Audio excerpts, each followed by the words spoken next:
o en la nube. En la nube. Ah, ya empezó en la computadora. ¿Ya? Bueno, ahí la subí. Ok. Ahora sí, vamos a empezar con lo que llamamos naturaleza y deberes de la iglesia. ¿A qué se les ocurre la palabra, o qué creen que vamos a estudiar con la palabra naturaleza y deberes? Bueno, aquí damos un agradecidos con Dios de que está nuestra hermana Amalia y Jime, sí, para que tengan un contexto. En lo que hacemos los miércoles es diferente a lo que hacemos los domingos. O sea, el domingo predicamos la palabra, hacemos exposición de la palabra. Los miércoles no, los miércoles estudiamos la palabra, ¿vale? O sea, nos vamos como a los orígenes y ahorita estamos estudiando qué es una iglesia. ¿Con qué se come eso de que, ay, voy a ir a la iglesia? ¿Qué es una iglesia? ¿Con qué se come una iglesia? ¿Qué dice la Biblia? ¿Es bíblico hablar de una iglesia? Eso es lo que estamos haciendo, ¿va? Para que tengan ahí como los conceptos un poquito digeridos, ¿va? Ahora sí, ¿a qué se les ocurre cuando hablamos de la palabra naturaleza y deber de la iglesia? Como derechos y obligaciones. Ok, en una parte como obligaciones me gusta, derechos, pues sí, vamos a ver de que en alguna parte podemos catalogar los derechos. ¿Qué más?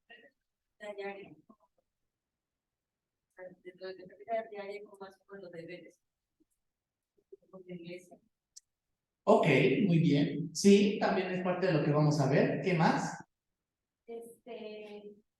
Podría ser el motivo por el cual nos reunimos con la iglesia, en este caso, de naturaleza. De la naturaleza. La iglesia tenemos que hablar y aprender. Muy bien. ¿Qué más se nos ocurre con la palabra naturaleza o deberes de una iglesia? ¿La iglesia tendrá deberes? Naturales sí tiene, ¿no? Porque tuvo un nacimiento. Entonces tiene una naturaleza. Vamos a escarbar en la naturaleza.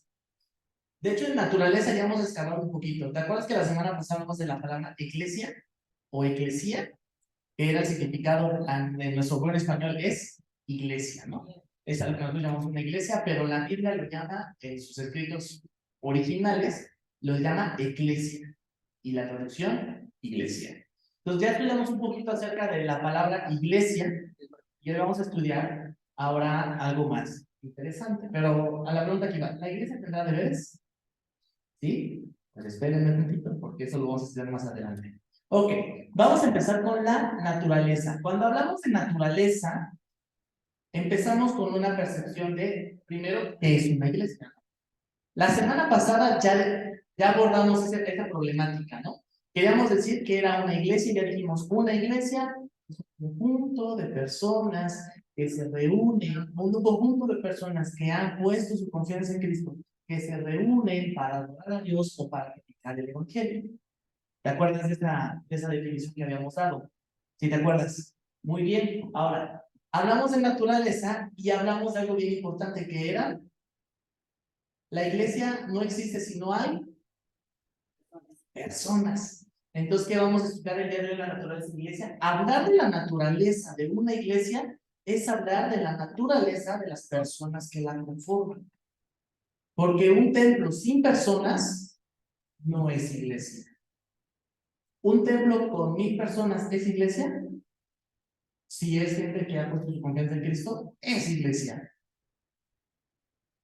Un templo con 3 personas que han puesto su confianza en Cristo, ¿eso es una iglesia? Eso también es una iglesia. Una persona también es iglesia. Ahorita vamos a ver por qué una persona o 1000 personas da lo mismo, es una iglesia. ¿Ok? ¿Tenías una duda ahí? ¿No? Ah, es que lo dije la mano. Ok, entonces vamos a empezar con la naturaleza de la iglesia y vamos a empezar con el siguiente punto que es hablar acerca de los vocablos. Hoy vamos a hablar un poquito de vocablos que describen a creyentes. ¿Quiénes son los creyentes? Los que conforman a la iglesia. Y vamos a hablar de algunas ilustraciones muy hermosas que describen a lo que nosotros llamamos una iglesia. Cuando tú has leído la Biblia, obviamente en el Nuevo Testamento, ¿qué vocablos o qué palabras sustituyen a creyentes? Iglesia, ajá, ¿qué más? ¿Te ayudo? En vez de creyentes, también la Biblia maneja como sinónimo cristianos. ¿Qué más? Debe ser hijos de Dios. Hijos de Dios, ajá, ¿qué más? Recae en hijos de Dios. Pueblo de Dios. Pueblo de Dios, muy bien. ¿Qué más? Amigos. Amigos. Ok, te la cambio por discípulos. Muy bien. Discípulos. Ok, pero amigos también me gusta. No la anoté los vocablos, pero me gusta. Amigos. ¿Qué más? Los hijitos, ¿sabes? Hijitos, recaen hijos de Dios. Ajá. Acá, ¿qué dijeron? Cuerpo. Cuerpo de Cristo. Cuerpo no es de personas. Sería una ilustración que describe la iglesia. ¿Ok? Pero en personas. ¿Cómo? Nosotros. Vosotros. No, porque esa palabra será muy subjetiva dependiendo de los contextos de la iglesia, ¿no? De la iglesia, dependiendo del contexto en el que está en el pasaje. Si está dirigido a una iglesia y dice vosotros, se está dirigiendo a una iglesia, ¿no? Pero si, por ejemplo, es cuando Cristo se está peleando con los fariseos y dice vosotros, no se está refiriendo a la iglesia, se está refiriendo a un grupo religioso. Entonces es una palabra que mengua dependiendo del contexto en el que está recurriendo en las escrituras. ¿Va? A ver, dale a la siguiente. Fíjate todos los vocablos, algunos. Bueno, aquí ya le cambié a cristianos, era creyentes, pero mágico. Una es hermanos, porque tú y yo estarás de acuerdo que nos decimos hermano, ¿no? Entonces, ¿por qué nos decimos hermano? Porque también la escritura lo dice. Tenemos también la palabra creyentes, cristianos. Tenemos la palabra pueblos de Dios, que te acuerdas que cristianos fue un término que se ocupó en la iglesia de Antioquía, ¿no? Y fue la primera vez que se ocupó en la iglesia. Pueblo de Dios, escogidos, ese nos faltó. Tenemos la de discípulos y tenemos el punto de vista más histórico, que es los del camino. Y eso lo pueden encontrar en Hechos 22:4. ¿Va? Pero vámonos primero en orden. Vámonos primero con la de hermanos. Y alguien que busque rápidamente Hechos 9:30. Hechos 9:30.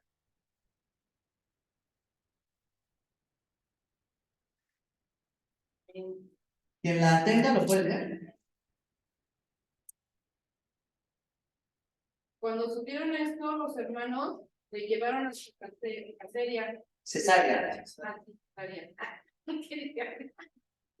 Y te enviaron a Tarso. Ahí está. Fíjate ahí cómo se está refiriendo. Estamos en un contexto de iglesia. Ajá, estamos hablando de un contexto de iglesia. De hecho, te puedes dar cuenta, no sé, ahí en sus Biblias tenga, la iglesia prospera. No sé si ahí tenga el subtítulo bajito. No, bueno, creo que es único en mi Biblia, no se preocupen. Pero está en un contexto hablando de iglesia. Y fíjate que está diciendo, cuando supieron esto los hermanos, pero no se está refiriendo a hermanos en el aspecto como lo son Angelito y Yael, que son de sangre, exactamente. No se está refiriendo a sus hermanos, se está refiriendo a hermanos por una paternidad. Porque ¿qué es lo que distingue o por qué, por ejemplo, por qué Yael y Angelito son hermanos? Tienen la misma madre y tienen al mismo padre, y esto los hace hermanos. Pregunta, ¿por qué tú y yo somos hermanos? Exactamente, muy bien, Jimena. Voy a traer estrellitas. Muy bien. Y eso que usted trae sus lentes. Muy bien, porque somos hijos de Dios. Porque Dios toma un sentido de paternidad para con los que han puesto su confianza en su Hijo, Jesucristo. Por eso tú y yo nos llamamos hermanos, que tiene sentido al decirnos que somos hijos de Dios. Y fíjate, quiero llevarte ahora a Gálatas.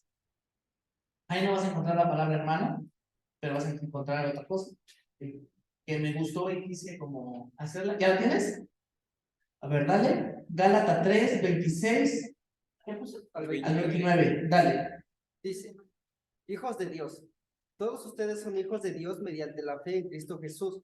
Ahí está otra vez. Hijos de Dios. Estamos hablando del término de ellos son hermanos. Ajá. Porque todos los que han sido bautizados en Cristo se han revestido de Cristo. Ya no hay judío ni griego, esclavo ni libre, hombre ni mujer, sino que todos ustedes son uno solo en Cristo Jesús. Y si ustedes pertenecen a Cristo, son la descendencia de Abraham y herederos según la promesa. Ok. Quiero puntualizarte algo aquí. No, lo siento. Está hablando de hijos de Dios y está diciendo, pues todos sois hijos de Dios. Aquí cuando el apóstol Pablo está hablando de todos, ¿está diciendo que todo el mundo es hijo de Dios? No, ¿Qué han creído? solo la iglesia. ¿Por qué decimos que solamente es la iglesia hijos de Dios? Los que han creído, dice. Porque son los que creen. ¿Y el mensaje a quién está escrito? A la iglesia de Galacia o a los Gálatas, de ahí su nombre. Entonces, se está refiriendo que todos los que están en esa iglesia son hijos de Dios. Había una problemática muy fuerte en esa iglesia. ¿Sabes cuál era la problemática de Gálatas? Para que puedas entender Gálatas, tienes que tener esto en mente. La iglesia de Gálatas era una iglesia que vivía a Cristo y creía en Jesucristo como el Hijo de Dios, pero también les gustaba la ley. Y decían, tenemos o necesitamos de la ley para completar o para seguir la tradición de la ley, pero ahora sumado a Cristo. ¿Y eso al apóstol Pablo le gusta? No, lo enoja, lo molesta porque dice, a Cristo no le hace falta nada. Ya no estamos bajo la ley, estamos bajo la gracia. Por eso les dice eso. Por eso les está diciendo que vosotros sois de Cristo. Y fíjate, por eso les hace esa referencia. Ciertamente el linaje de quién? De Abraham. Porque ellos querían recurrir a las enseñanzas del Antiguo Testamento de la ley. En el Antiguo Testamento no vas a leer hijos de Dios, vas a leer hijo de Abraham. En el Nuevo Testamento nosotros no somos hijos de Abraham, somos hijos de Dios. De Dios. Y herederos según la promesa. Pero fíjate aquí, todo lo que rompe Cristo, para mí, una hermana. Ya no hay judío ni griego. ¿A qué se está refiriendo aquí el apóstol Pablo cuando dice que ya no hay ni judío ni griego? Está rompiendo la barrera de la religión, de las religiones que dominaban en ese entonces. Los judíos y los griegos con sus deidades como Zeus y todos ellos, y los judíos con el Dios de Israel, Jehová. Dice Cristo le ocupa eso, porque ya no hay ni el judío ni el griego, hay cristianos. No hay esclavo ni libre, es decir, ya no hay ni superiores ni inferiores. Todos valen lo mismo porque valen la sangre de Cristo. No hay varón ni mujer. Entonces son transvestis. No, eso no está diciendo el apóstol Pablo. Cuando está refiriendo ya no hay varón ni mujer, el Señor Jesucristo también lo que hizo en la cruz del Calvario para hacer iglesia es rompió la barrera del género también. Las mujeres pueden acercarse a Dios, porque en el Antiguo Testamento las mujeres no podían acercarse a tal manera como los hombres. La oración del judío en el Antiguo Testamento, ¿sabes cuál era? ¿Sabes por qué daba gracias al judío? Te doy gracias, Dios, porque no me hiciste ni gentil, es decir, no me hiciste fuera de tu pueblo, pero tampoco me hiciste mujer.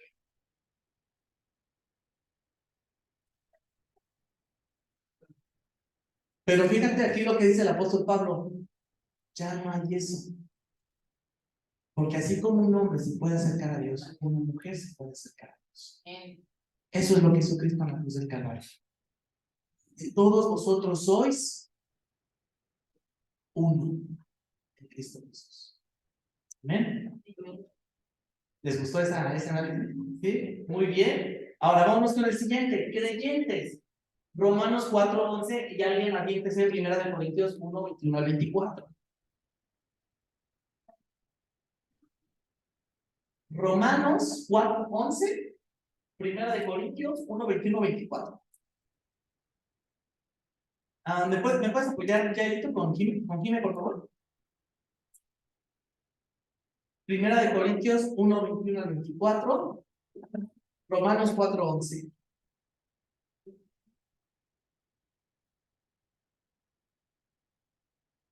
Mira, ya encontré Romanos 4:11. Fíjate qué es lo que dice. Y recibió la circuncisión como señal, como sello de la justicia de la fe que tuvo cuando aún incircunciso, para que fuese padre de todos los creyentes no circuncidados, a fin que también a ellos la fe les sea contada por justicia. Está hablando de Abraham. Pero ahí, ¿quiénes son los creyentes? Los que hemos puesto nuestra confianza en Cristo o creemos. ¿De dónde surge el nombre de creyentes? Creemos. ¿De dónde surge el término de creyentes en la iglesia? Porque creemos. ¿En qué? En Cristo. Pero hay gente que cree en Cristo. ¿Es suficiente creer en Cristo? Sí, yo creo que existió Cristo. Bueno, no, yo creo que existió un tal Jesús. Los filósofos creen que existió Cristo. ¿Pero eso nos hace salvos? No. Creyentes es porque creen que Jesucristo es el Hijo de Dios. Es diferente. A creer. Yo puedo decir, sí, pues yo creo que sí existió Chabelo, ¿no? Pero no creo que Chabelo es el Hijo de Dios. Y es diferente, ¿no? Yo creo en Cristo. Yo creo en Jesús. Yo creo que existió Jesús, que hubo un hombre muy sabio, un gran filósofo que se llamó Jesús. Pero no me salva. Pero yo creo que Jesús es el Hijo de Dios. Eso sí salva. Y ese es el término creyentes. No solamente porque creyeron en que Cristo existió, creen que Cristo es el Hijo de Dios. ¿Ok? Primera de Corintios 1, 21, 24. ¿Alguien ya la tiene? 1, 21 al 24. Este está más claro.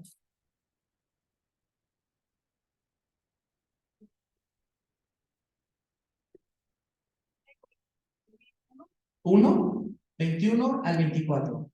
Ya que en la sabiduría de Dios, el mundo no conoció a Dios mediante la sabiduría, agradó a Dios salvar a los creyentes por la locura de la predicación. Porque los judíos piden señales y los griegos buscan sabiduría. Pero nosotros predicamos a Cristo crucificado, para los judíos ciertamente tropezadero y para los gentiles con locura. Mas para los llamados, así judíos como griegos, Cristo, poder de Dios y sabiduría de Dios. Fíjate, ahí donde está la palabra creyentes, versículo 21. Pues ya en la sabiduría de Dios, el mundo no conoció a Dios mediante la sabiduría. Agradó a Dios salvar a los creyentes. Los creyentes también son los salvos. ¿Por qué un creyente es salvo? Porque cree que Jesucristo es el Hijo de Dios.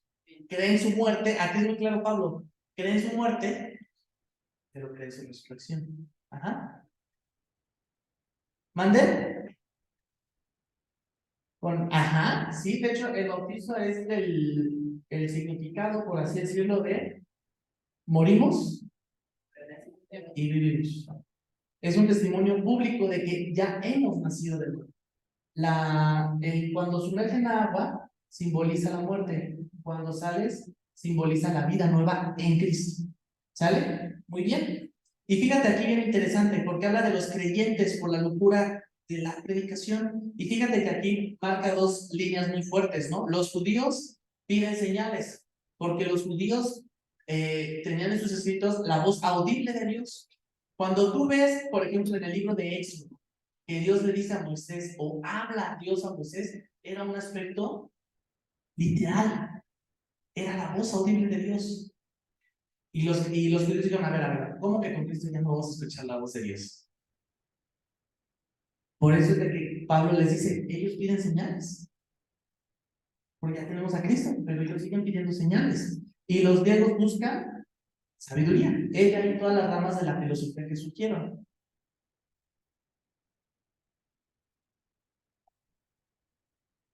Mas para los llamados, así judíos como griegos, Cristo, poder de Dios y sabiduría de Dios. Fíjate cómo concluye Pablo esta idea. Que no importa si fuiste judío o griego, si pones tu confianza en Cristo, Cristo es el poder de Dios, lo que exigen los judíos, y es sabiduría de Dios, lo que exigen los griegos. ¿Dudas? No. Ok, ahora vámonos a primera de Pedro 2, 9 a 10. Ya la tengo. A ver, dele. A nosotros sois linaje escogido, real sacerdocio, nación santa, pueblo adquirido por Dios, para que anunciéis las virtudes de aquel que os llamó de las tinieblas a su luz admirable. Vosotros que en otro tiempo no éramos pueblo, pero que ahora sois de Dios, y en otro tiempo no habíamos No habéis alcanzado misericordia, pero ahora habéis alcanzado misericordia. Muy bien. Que antes no eran pueblo, pero ahora son pueblo. ¿Por qué? Ya creyeron. Ajá. Ahí Pedro, ¿a quién se está refiriendo? A creyentes. ¿Perdón? Creyente y hermano son sinónimos. Es lo mismo alguien que crea que Jesucristo es el Hijo de Dios y es lo mismo a decirle hermano. Él es nuestro hermano porque es Hijo de Dios también, ¿vale? Entonces es nuestro hermano. Pero cuando está hablando de que en otro tiempo no eran pueblo, pero ahora son pueblo, es porque más que eso. En el Antiguo Testamento, ¿quién era el pueblo de Dios? ¿Los que creían en Cristo? Todavía no estaba Cristo. Tampoco. ¿Quién era el pueblo de Dios? La nación de Israel. Ellos eran el pueblo de Dios. Por eso la acción de gracias de los judíos, ¿cuál era? Gracias porque nos... O gracias porque soy de tu pueblo. Ajá, y se sentían por eso. Entonces, ellos eran el pueblo de Dios. Pero en el Nuevo Testamento, ¿qué hace Cristo? Ustedes también son pueblo de Dios. Escogidos. Romanos 11:7. ¿Alguien ya lo tiene? Ya. Dale, Angelito.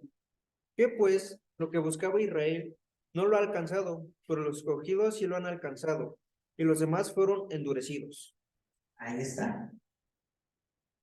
Sustentando un poquito con lo que hablamos del pueblo de Dios. Lo que los judíos esperaban. Pero los escogidos alcanzaron, que fue a Cristo, el Mesías. A ver, discípulos, Mateo 25:40.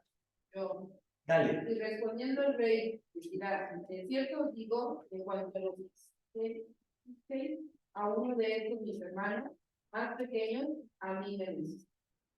Creo que me equivoqué de cita. Esta era Mateo. Sí, Mateo 25:40, espérate. Creo que me equivoqué de cita, ¿eh? Creo que sí. 46. E irán esto al castigo eterno. No, creo que no. Híjole, creo que me equivoqué de versículo. Pero bueno, ahí la idea era encontrar la palabra discípulos. Pero bueno, ¿dónde podemos encontrar también esa palabra? Sus 12 discípulos, que son los apóstoles. Y los apóstoles también, ¿qué hicieron? Hicieron más discípulos. ¿Vale? Sí, fíjense. Fue una gran locura que de 12 hoy seamos más de al menos 110 millones. Iniciaron 12. Y los del camino, Hechos 22:4. Esto es parte de la historia. Ah, no, pensé que estaban tocando. Dije, Hechos 22:4. Ya lo tengo. Está hablando Saulo de Tarso. Perseguía yo este camino hasta la muerte, prendiendo y entregando en cárceles a hombres y mujeres. Cuando ocupa la palabra este camino, se está refiriendo ciertamente también a Cristo. Porque ¿qué era Cristo? Yo soy el camino, la verdad. Nadie viene al Padre sino conmigo. Juan. Citas 14:3. Entonces, ¿cómo también eran llamados cómo eran también llamados los creyentes o los discípulos de Cristo o los cristianos? Eran también considerados, o eran, en sus inicios fueron considerados muy llamados los del camino. Así eran llamados, o así eran considerados los del camino. ¿Sale? Hoy en día ya es muy raro que digan, ¿no? ¿De qué religión eres? ¿De los del camino? No, ya es un poquito difícil expresar esa idea, ¿no? ¿Dudas? Y bueno, fue desde un punto de vista histórico del contexto del libro de los Hechos, ¿vale? Ahora sí, vamos con las ilustraciones que describen a lo que es una iglesia. La primera la vamos a encontrar como el cuerpo de Cristo. Primera de Corintios, ahí sí todos vamos a movernos a Primera de Corintios 12, 12 al 17. Yo lo leo. 12, 12 al 17. Pareció largo, 12, 12 al 17. ¿Ya lo tienen? Ok, ahora, ahí va. Primera de Corintios 12, del versículo 12 al 17. Fíjate lo que dice Pablo a la iglesia de Corinto.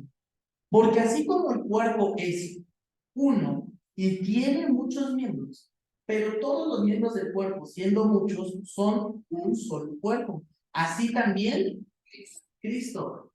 Porque por un solo espíritu fuimos todos bautizados en un cuerpo, sean judíos o griegos, sean esclavos o libres, y a todos se nos dio de beber de un mismo espíritu. Además, el cuerpo no es un solo miembro, sino muchos. Si dijera el pie, ¿por qué no soy mano? No soy del cuerpo, por eso no será del cuerpo. Y si dijera la oreja, ¿por qué no soy ojo? No soy del cuerpo, por eso no será del cuerpo. Si todo el cuerpo fuese ojo, ¿dónde estaría el oído? Si todos fuesen oído, ¿dónde estaría el oído? Es decir, todos somos necesarios en el cuerpo. Y la iglesia es el llamado cuerpo de Cristo. Y fíjate, quiero que veamos primero el versículo 3. Porque por un solo ¿qué? Espíritu. Hermana Nelly, la palabra espíritu, ¿está en mayúscula o minúscula? Como está en mayúscula, a quién se está refiriendo? Al Espíritu de Dios o al Espíritu Santo o al Espíritu de Cristo, como lo quieras llamar. Es la misma persona de la Trinidad. Al Espíritu Santo. Y eso es algo que ya les he enseñado para interpretar correctamente, ¿no? Si la palabra Espíritu está en mayúscula, es el Espíritu Santo. Si está en minúscula, es el Espíritu de una persona. ¿Vale? Pero aquí está en mayúscula, Espíritu. Ahorita vamos a mencionar cómo que el Espíritu está aquí. Sí, ahorita voy a ahondar en eso. Esa es una duda muy válida que puedas tener, pero la voy a responder como en 2 situaciones más.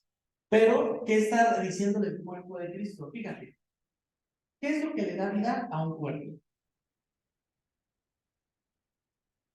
Lo hablamos cuando vimos antropología o la doctrina del hombre. Exactamente. Lo que le da vida a un ser humano es el espíritu. Por ejemplo, no sé si has visto las caricaturas en las cuales cuando es una maquinaria bien ratoncito, ¿no? Está ahí hasta jadeando y moviéndose, ¿no? Si el ratoncito se deja de mover, ¿qué ocurre? Pues se deja de mover el armatoste, ¿no? Es muy similar, es una ilustración más para que te quedes con eso, como el espíritu. Si el espíritu habita un cuerpo, está vivo. Si el espíritu abandona un cuerpo, es un muerto. Ajá. Por eso Cristo, antes de morir, dice: Padre, en tus manos encomiendo mi espíritu, en una señal de voy a morir. Porque mi espíritu se va a ausentar de mi cuerpo. Entonces, ¿qué le da vida a un cuerpo? El espíritu.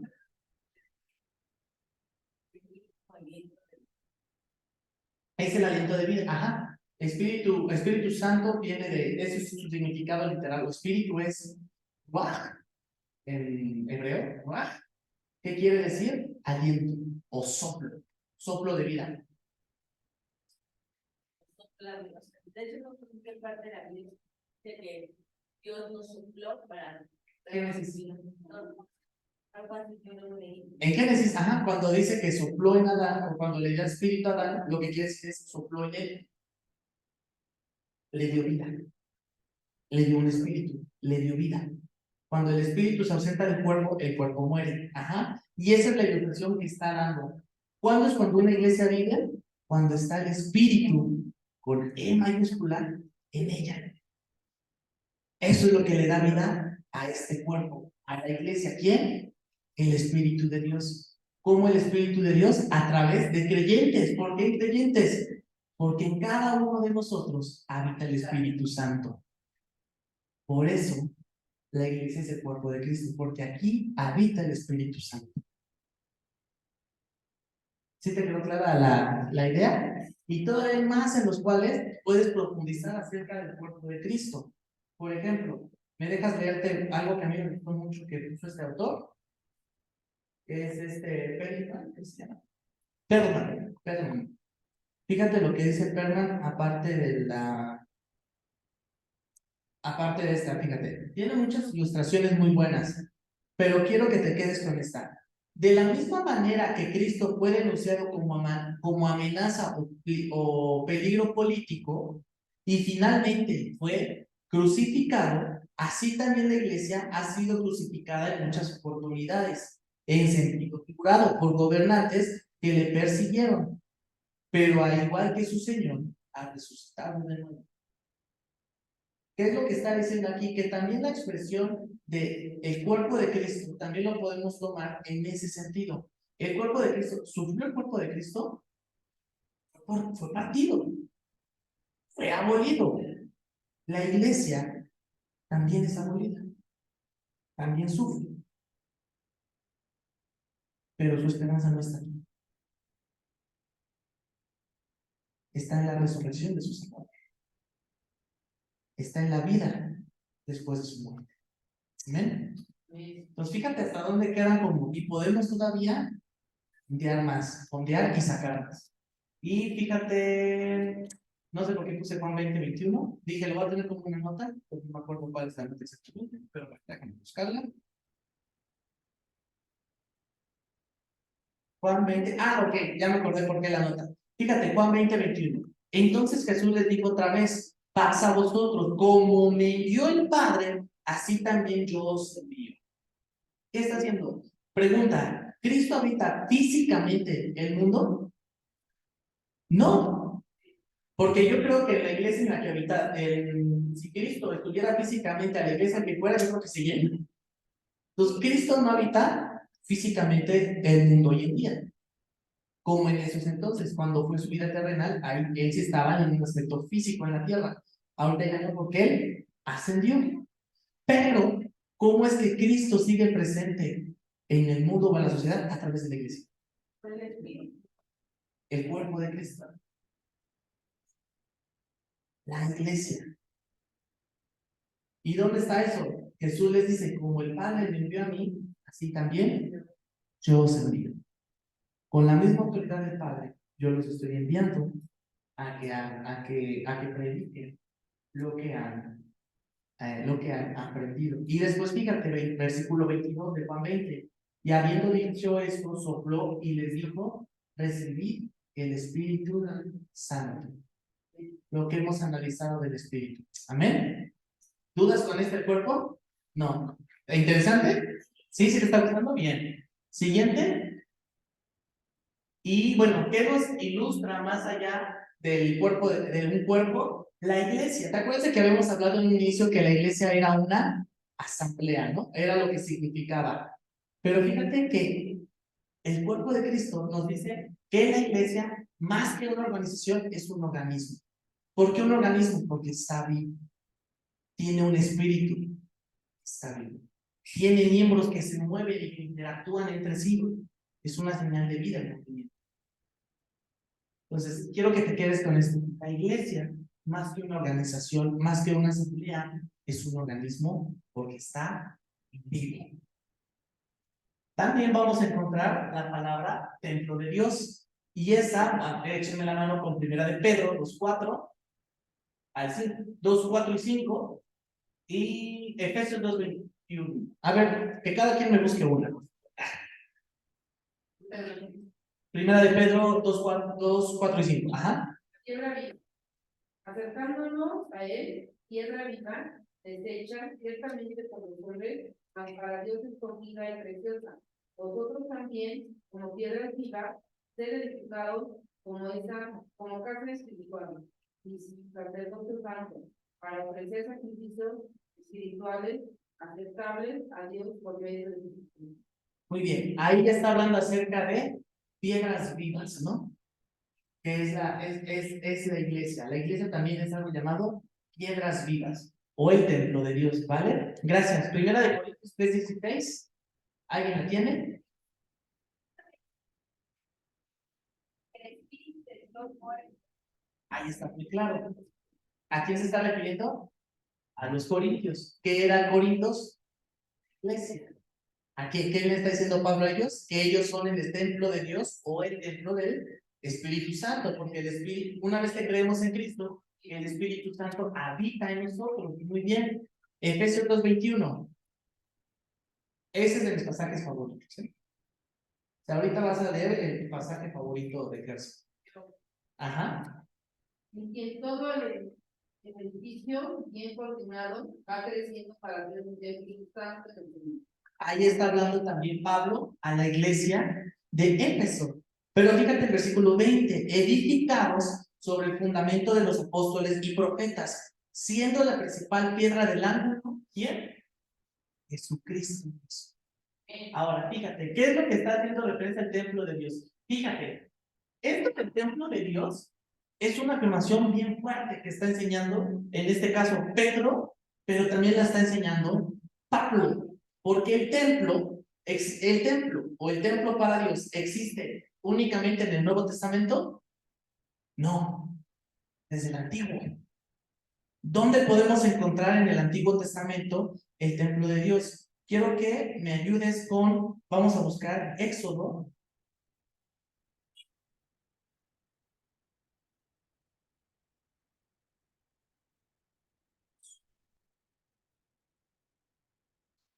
Era Éxodo, creo que acá, espérenme. Espérenme, déjenme corro, porque aquí si no, no anoté esta expresión. Mira, aquí está. Éxodo 25:8. Ajá. Y harán un santuario para mí, que habitaré en medio de ellos. Ahí está. Santuario. Cuando tú lees la palabra santuario, ¿a qué más se puede estar? Bueno, en el contexto de Éxodo también se construyó algo llamado tabernáculo. ¿Cuál era el tabernáculo? Era el lugar en donde el pueblo iba, adoraba a Dios para estar cerca de ellos. ¿Puedes repetir otra vez ese pasaje, por favor, Pati? De Éxodo 25:8. Y harán un santuario para mí, y habitaré en medio de ellos. Ahí está. El objetivo del templo o del santuario era que Dios habitara entre su pueblo. Y eso lo diferenciaba de los dioses paganos. Porque mientras todos los dioses paganos eran muy elevados para sus respectivos pueblos o naciones, para Dios no. Les digo, construyan un templo, porque yo no voy a estar lejos de ustedes. Yo voy a estar cerca de ustedes. Pero ya era un lugar donde que iba a haber. Y allá habitaba presencialmente. Eso ocurre en Éxodo 25:8. Pero aquí puede haber alguien muy listo que me diga, oye, pero eso no es un templo, eso era el tabernáculo. Puede ser alguien que me diga, ¿qué crees? Que también tengo la del templo. Primera de Reyes 8:27. Y hablando de Reyes, ya estamos en el primer libro de Reyes, gloria a Dios. Primera de Reyes 8:27. Uno de los libros que también en lo personal me gusta mucho. Ahí van a decir, ay, me gustan todos. 8:27. Aquí yo también lo tengo. Pero, ¿es verdad que Dios morará sobre la tierra? He aquí que los cielos de los cielos no te pueden contener. Cuanto menos esta casa que yo te he edificado. Y aquí, ¿quién está hablando? Está hablando rey. ¿Qué rey? El rey Salomón. ¿Cuál fue de las primeras acciones que hizo Salomón? Construir un templo. David, el anhelo de David, y creo que eso lo vamos a leer en Crónicas, el anhelo de David era levantarle un templo a Dios, para lo cual Dios le dice, tú no puedes levantar un templo porque tus manos están llenas de sangre, están manchadas, tú no puedes levantar un templo, pero ¿qué crees? Yo te voy a levantar, no dice la palabra templo, dice una casa, y Dios que le dice, yo te voy a levantar una casa, y tu hijo me levantará una casa.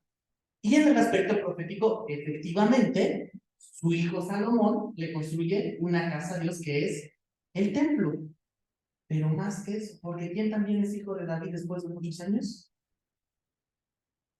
Cristo. Cristo es genealogía de David. Cristo, hijo de David. Ajá. ¿Y qué hizo Cristo? Levantó un templo. Cuando Dios le dice a David, tu hijo me levantará una casa, se cumple en Salomón, pero también se cumple con Cristo.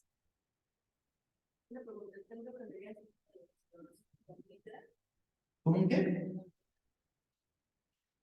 Ah, exactamente, el templo era el lugar en donde se reunían para adorar a Dios. Pero ahora fíjate que ahora el templo, ¿es esa estructura?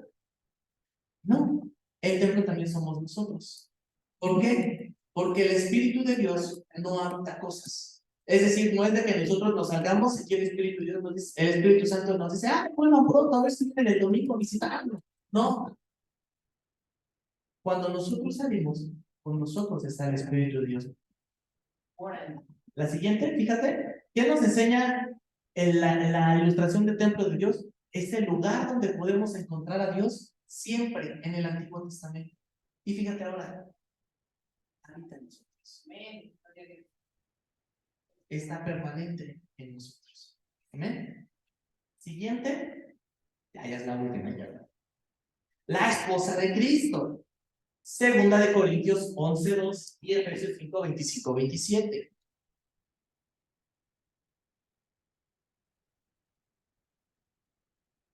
¿Esto tuvo novia? Tiene esposo, pero no fue más ansia. Vamos a esperar. Vamos a esperar un ratito.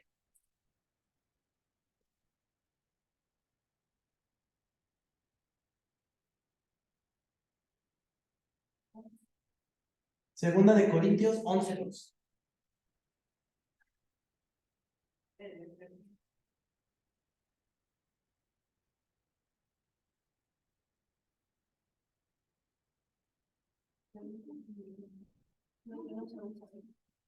Ya la tengo. ¿Esto tiene la segunda de Corintios? Ya la tengo.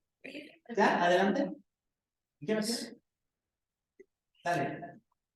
Dice, os alabo, hermanos, porque en todo os acordáis de mí y retenéis las instrucciones tal como os las entregué. Segunda de Corintios 11:2. Primera de Corintios. Sí. Ya, yo la tengo. Porque os celo con celo de Dios, pues os he desposado con un solo esposo, pues presentaros como una virgen pura a Cristo. Y aquí Pablo está hablando de un celo, pero no de un celo tóxico. ¿Dónde estaba? ¿Quién tenía ese? No. Es un celo de amor. De amor.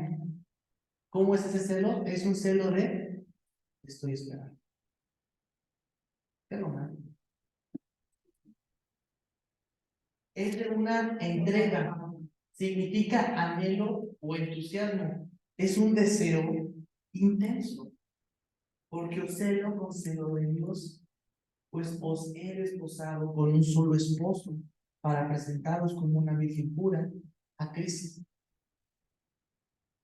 Se está refiriendo a la iglesia de Corinto. Pablo le está hablando a la iglesia de Corinto. La iglesia es la esposa de Cristo. Más claro, Efesios 5:25-27. Dale. Maridos, amad a vuestras mujeres. ¿Hay atención, maridos? ¿O los que apuntan a ser maridos? ¿Para la oreja? Ajá. Así como Cristo amó a la iglesia, se entregó a sí mismo por ella, para santificarla, ayudándola, Habiéndola. Habiéndola. santificado en el levantamiento del agua. Lavamiento. Del agua por la palabra, a fin de presentársela a sí mismo una iglesia gloriosa, que no tuviese Mancha ni arruga, y cosas semejantes, pues es santa y sin mancha. Y mira, aquí está haciendo una ejemplificación muy hermosa, que está diciendo que el hombre debe de amar a su esposa como Cristo amó a quién. Porque la iglesia es su esposa. ¿A qué punto te debe de amar tu marido? Al punto de entregar la vida por ti. wow. Y no te conformes con menos. Y no te conformes con. Y hermana, si tú le dices, tú entregarías tu vida por mí y él te dice no, porta, no es cierto. No te entregues por menos. No te esmeres por menos. Lo mínimo es que entregue su vida por ti. Porque ese es un significado de verdadero amor. Porque es el amor de Dios. Fue el amor de Dios. ¿A qué punto fue el amor de Dios por nosotros? Entregó su vida por nosotros. Ahora, esta es una ilustración. No es un aspecto literal, porque hay muchos que lo toman como un aspecto literal y ya entonces ya hay algunas cositas que no están tan bien, ¿vale? Pero es una ilustración que nos ilustra el amor de Dios para nosotros, como el amor de un marido a su esposa, ¿vale? Entonces, lo que nos enseña esta ilustración es que la iglesia ha recibido un amor como el amor de un esposo a su esposa. ¿Sale? Un amor puro, exactamente. Siguiente. Y es un símbolo de unión y comunión, por todo lo que conlleva el matrimonio. ¿Sale? Entonces, la iglesia con Cristo conlleva un símbolo de unión y comunión. ¿Sale? ¿Dudas? ¿Hasta aquí? ¿Está interesante? ¿Sí? ¿Sí les está gustando? Muy bien. Siguiente. Y ahora sí vamos a hablar de los deberes de la iglesia. Ahora sí, la pregunta era, ¿la iglesia tiene deberes? ¿Qué deberes? Pues yo creo que de enseñarnos a lo mejor no en el ejemplo, sino hacer cosas cristianas podemos hacer. ¿Hacer qué? Bueno, enseñarnos a dirigirnos para curar bien. Ok. Ajá. Los deberes son leer la palabra. Esos son deberes personales. Iglesia es ¿Todo? conjunto. Ajá. Adorar a Dios. Ese es uno, adorar a Dios. Lo que hacemos cada 8 días. ¿Cómo adoramos a Dios? Alabanzas, ¿qué más? Predicación. En la exposición de su palabra. ¿Cómo más se adora a Dios? Diezmos y ofrendas. A través de la ofrenda también adoramos a Dios. ¿Qué más? Perdón, ¿qué es una ofrenda? Ofrenda es un... Ofrenda se puede entender desde muchos aspectos. Lo podemos entender desde un acto en el cual nosotros entregamos algo a Dios. Por ejemplo, ¿qué puede ser una ofrenda? Esto de aquí que tú ves, este ramo que alguien trajo en resurrección, es una ofrenda. Porque alguien lo destinó para el templo, para el servicio de Dios. Esto es una ofrenda. También cuando alguien viene y hace la aseo de la iglesia, es una ofrenda.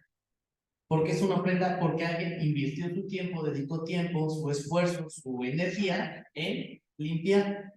Como también ofrendamos cuando toman los alfolís, también al dar dinero nosotros a la iglesia, es también, o al dar dinero ahí en los alfolís, eso también es una ofrenda. ¿Por qué una ofrenda? Porque estamos entregando también de lo mucho que Dios nos da tal vez en la semana, en la quincena o en el mes, le estamos retribuyendo y es una manera de darle gracias a Dios, decirle Dios, gracias porque esta semana tuve el alimento en mi casa. Pero lo que viene. ¿Mande? Esa es una ofrenda Ajá. y el diezmo es otra cosa. El diezmo lo manejan como de manera más específica. Diezmo proviene de la palabra 10, que es el 10% de tal vez que alguien haya percibido, ¿no? Sea salario, sea, por ejemplo, si yo trabajé vendiendo tortas y, por ejemplo, vendí 10 tortas, puedo decir mi diezmo es una torta. Ajá, por ejemplo, si gané 50 pesos en la semana, ¿cuál es mi diezmo? 5 pesos. ¿En la palabra diezmo aparece en la Biblia?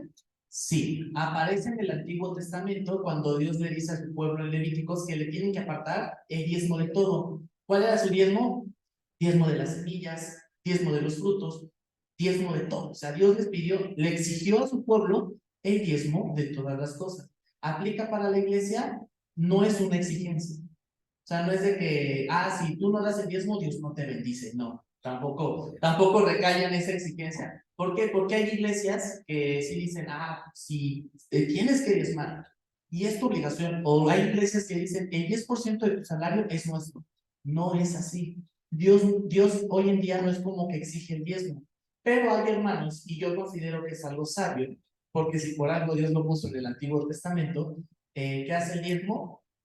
decirle a Dios, este es el 10% de lo que yo gané. Y es un testimonio también de cómo Dios me ha bendecido o me ha guardado o me ha mantenido. ¿Sale? Entonces, hay hermanos que proceden al diezmo, no es una ley, o sea, no es de que diezmas, ay, se te va a correr de la iglesia, no, pero hay hermanos que dicen, es un testimonio de cómo Dios me ha bendecido en las. ¿Sale?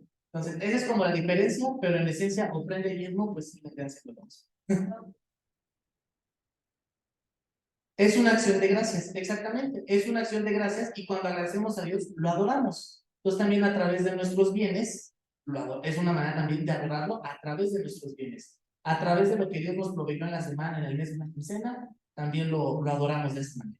¿Sale? ¿Sí se entendió? ¿Sí? ¿Sale? Entonces, deberes de la iglesia. Bueno, eso es una manera de adorar a Dios. Ajá. ¿De qué otra manera adoramos a Dios?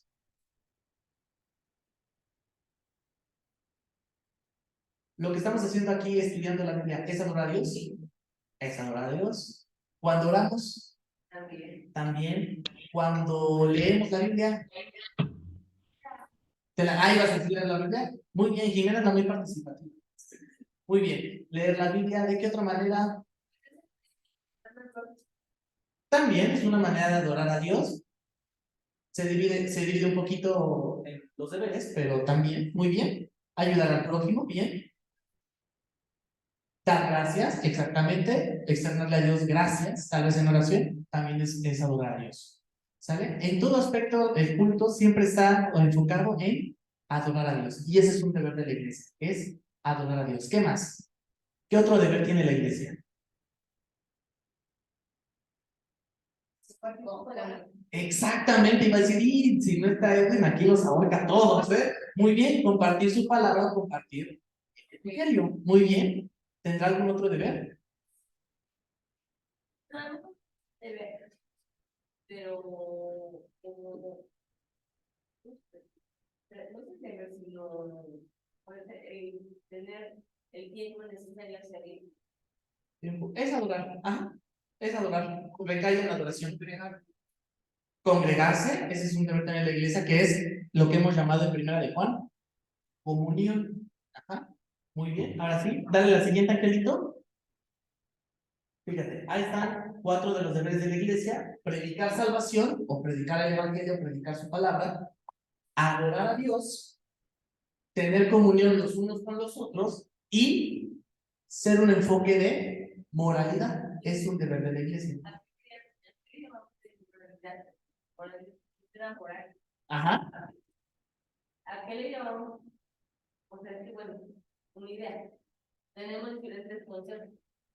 Lo que para una persona puede ser malo, para otra persona puede ser un poco bueno. Entonces, ¿sobre qué basamos la moralidad? Sobre la Biblia. La Biblia dice, la Biblia lo que enseña es de que allá afuera el enemigo ha transversado tanto los valores que a qué punto que a lo bueno le llaman malo y a lo malo le llaman bueno. Entonces, la Biblia es muy clara y ella a lo malo le llama pecado. Todo lo malo se llama pecado. Y de ahí también divide a lo que es bueno. O sea, ¿quién nos da la moralidad? A nosotros, la Biblia. ¿Qué es la Biblia? La palabra de Dios. Dios nos está diciendo cuáles son los valores y qué es bueno. Hoy en día el mundo a lo bueno le llama malo y a lo malo le llama bueno. Entonces, ¿cuál es nuestro deber? Retomar los valores cristianos o los valores que están escritos en su palabra. ¿Sale? Eso es a lo que llamamos moralidad. ¿Perdón? Comunión es el acto de tener cercanía los unos con los otros. Por ejemplo, cuando nos congregamos y platicamos, ese es un tiempo de comunión. ¿Qué otro tiempo es de comunión? La Santa Cena, otra manera de adorar. La Santa Cena también es un tiempo de comunión como iglesia. Cuando adoramos conjuntamente, también es un tiempo de comunión, porque no importa que se me salió el gallo, que ya no me escuchó, pero es un sentido de comunión. Es la cercanía o es el tiempo que invertimos como hermanos con los otros.